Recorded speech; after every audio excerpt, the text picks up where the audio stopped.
अराध्यकांड। खरदूषण के वध के बाद जब सूर्पणखा रावण को भड़काने के लिए जाती है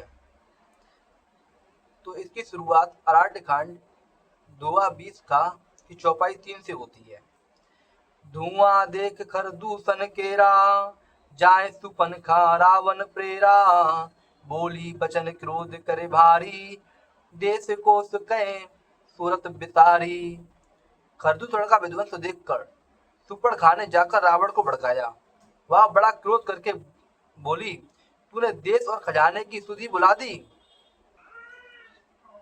आगे सूर्पणखा कहती है, कर से पान सो वस दिन राती, सुध नह तव सिर पर आराती, राजनीत बिनु धन बिनु धर्मा, हरय समर पे बिनु सत्कर्मा, विद्या बिनु विवेक उपजाए, श्रम फल पड़े किए अरुपाए, संग त्यजति कुमंत्र ते राजा, मानते ज्ञान पानते लाजा।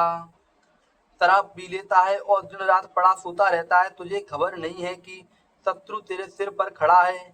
नीति के बिना राज्य और धर्म के बिना धन प्राप्त करने से, भगवान को अर्पण किए बिना उत्तम कर्म करने से और विवेक उत्पन्न किए बिना विद्या पढ़ने से परिणाम में श्रम ही हाथ लगता है। विषयों के संग से सन्यासी, बुरी सलाह से राजा और मान से ज्ञान, मदिरापान से लज्जा, प्रीति प्रणय बिनु मद ते गुनी, नासै बेग नीति अस सुनी। नम्रता के बिना अर्थात नम्रता ना होने से प्रीति और मद मतलब अहंकार से गुणवान शीघ्र नष्ट हो जाते हैं। इस प्रकार की नीति मैंने सुनी है। ये बात सूर्पणखा ने रावण से कही। आगे कहती है वो, रिपु रुज पावक पाप प्रभु, अहे अनय ना छोटे कर, अस गए विविध विलाप कर, लागी रोदन करन। शत्रु, रोग, अग्नि, पाप, स्वामी और सर्प को छोटा करके नहीं समझना चाहिए। ऐसा कहकर सूर्पणखा अनेक प्रकार से विलाप करके रोने लगी। मित्रों, यहाँ से समझने की बात यह है कि व्यक्ति कितना भी बुरा क्यों ना हो, नीति का ज्ञान सबको होता है, बस वो मानता नहीं है। इसी प्रकार सूर्पणखा, उसने कई नीतियों की बात की, लेकिन उसे नीति का ज्ञान होने के बावजूद उसके आचरण में नहीं था। यहाँ मुझे एक पंक्ति याद आती है, पर उपदेश कुशल बहु तेरे। अर्थात उपदेश देने में, दूसरों को उपदेश देने में सब व्यक्ति कुशल होते हैं। समस्या दूसरों की हो तो समाधान सबके पास होता है, पर खुद की समस्या का समाधान नहीं होता। क्यों? क्योंकि वह आसक्ति होती है, ईर्ष्या होती है, अहंकार होता है। जब वो आगे से हटे तब तो समस्या का समाधान हो। पर सूर्पणखा ने जो भी बात कही बड़ी अच्छी कही।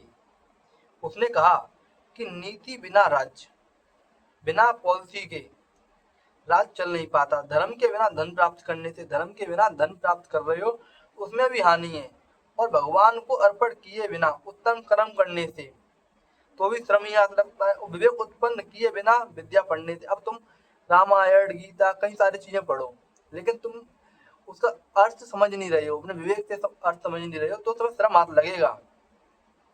और बड़ी अच्छी बात कही कि विषयों के संग से सन्यासी, अगर कोई सन्यासी है तो वो नष्ट हो जाएगा अगर उसने विषयों का संग कर लिया तो। और बुरी सलाह से राजा, जैसे रावण नष्ट हुआ, जब रावण ने अपने भाई विभीषण की बात नहीं मानी तो वो नष्ट हो गया।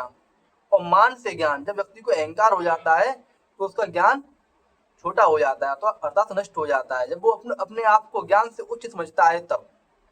और मदिरापान से लज्जा का नाश हो जाता है, क्योंकि जब व्यक्ति मदिरा पी लेता है, दारू पी लेता है, उसके बाद वो सब भूल जाता है, समाज में समाज की सारी नीति भूल जाता है वो। और नम्रता के बिना प्रीति, अगर आप नम्र नहीं हो तो किसी से प्रीति होगी नहीं, क्योंकि अहंकार प्रीति होने देता नहीं है। और मद माने अहंकार से गुणवान, जो व्यक्ति गुणवान है उसमें अहंकार आ गया तो वो शीघ्र नष्ट हो जाता है।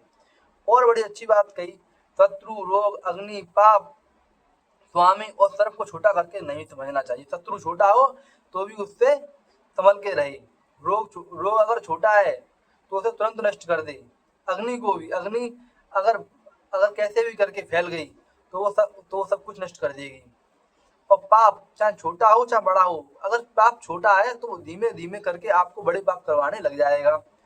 और स्वामी, अपने स्वामी को छोटा मत समझो जो आपका मालिक है, और सर्प को छोटा कभी मत समझो।